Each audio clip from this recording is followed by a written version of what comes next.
Magandang araw mga kaukay. Today is another gulay serye na naman tayo. At dahil nga may dumaang magugulay kanina, kaya naman, gulay na mais naman tayo for today's video. At habang ang pinaghihiwalay ng inay ang gugulayin at ilalaga namin, ay sinimulan ko na nga ang magdikit ng apoy. At sabi nga ng inay, unahin ko nga daw ang nilagang mais kasi napakatagal nga daw nitong lumambot. Kasi nga mukhang napakagulang na nga nung nabili naming gulay na mais. Bukod nga sa magulang na napakakunat na nga nito. Kasing kunat nga na kumari mong nakalimutan ng magbayad ng utang. Naku po!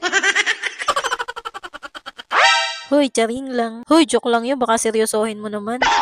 Napaisip nga ako at wala na pala kaming panggatong.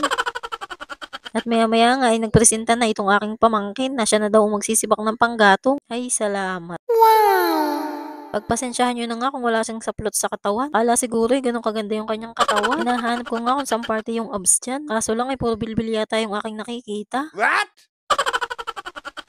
At habang ang sinisipag magsibak ng gatong, itong aking pamangkin ay sinimulan ko ng isa lang itong nilagang mais. At kung hindi ko nga sisimulan, baka bukas pa nga ito lumambot. Naku po! At mukhang hindi pa nga satisfy ang inay, kaya dinagdagan pa nga ito lalo ng gatong. Pinasyalan ko ngayon taga-sibak ko ng kahoy. At hindi pa nga natatapos dun sa isa. Ayan at mukhang lalambot na agad. Ay nako, buhay. Kita nyo naman at walang ka-energy. At pagpasok ko nga sa loob ay sinisimulan na nga ng inay na hiwain ng mga mais. Huwag nyo na nga lang pansinin yung mga kalat dyan sa lamesa. At habang naghihiwa nga ang inay dun sa loob, ay pinasyalan ko nga ang taniman ng inay para manguha ng talbos ng sili. Talagang gustong gusto kong nilalahok lalo na sa mga gulay na mais. At kahit nga sa tinola ay gustong gusto ko nga itong nilalahok. At maya-maya nga ay napansin ko na ang dami na pala ng bunga ng aming kakao.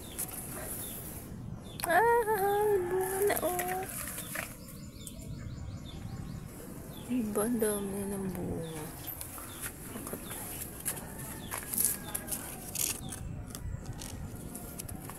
Daming bulaklak oh.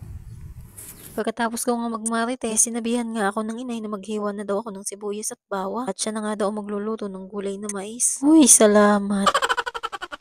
Ay pabor na pabor nga yun sa akin kasi binabantayan ko talaga yung nilagang mais. Pagkatapos kong maghiwa, ay agad kong sinilip yung nilalaga ko sa labas. Kanina pa nga kasi ako inip na maluto ito. Siguro nga sa mga oras na to ay talaga namang kumakayat na yung laway ko.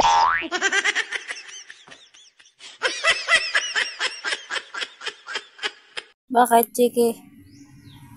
Bakit, Chiki?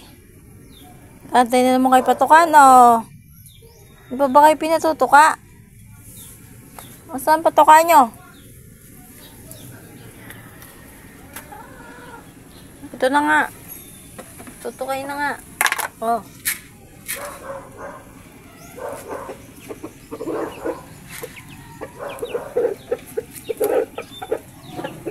Bigyan din natin yung mga sisiw. Paano bibigyan itong mga sisiw?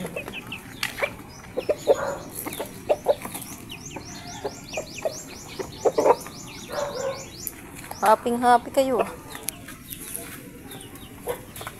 Kita nyo naman yung mga alaga namin. Talaga hindi na nga nakapagantay at humingi na nga ng patuka. Kanina pa nga ako umiikot hindi ko nga makita kung saan ang butas para mapatuka ko nga yung mga sisiw. Kahit nga yata yung mga sisiw nahilo na sa akin kaiikot. At hindi na nga ako nakatiis. Binuklat ko na nga ito at baka nga pwede na. Sabi nga ng inay medyo matigas pa nga daw ito. Pero para sa akin ay pwede na. At dahil nga ang haba na ng aking video ay hanggang dito na nga lang mga kaukay. Kung nakarating ka nga hanggang dulo, huwag mo namang kalimutan i-follow ang aking account. Maraming salamat. Bye!